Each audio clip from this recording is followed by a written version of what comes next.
gaano ka-reliable ang MRT GCash lane. May bago na kasing paraan para makabili ka ng ticket sa MRT nang hindi ka napipila. Punta lang daw sa GCash, pinutin mo yung commute, ayun na mismo. Yan. Uy. Uy. Ganun kabilis?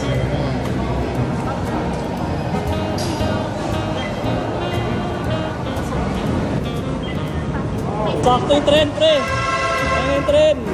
Hey guys, masaya na tayo. Please pala pre, it takes 5 seconds to enter. Please na doon, so. Vince Dizon! Ang galing mo. Actually, matagal na itong ginagawa sa ibang bansa. Buti na lang na may mga ganit na rin sa atin. Kesa pumila ka ng pagkahaba-haba para sa ticket or load ka ng load para sa beep card, yung GCash app na lagi mong dala, mabilis ka na lang makakapasok sa MRT. So, importante pala guys, hindi nyo makakalimutan i-screen. Ano natin ha?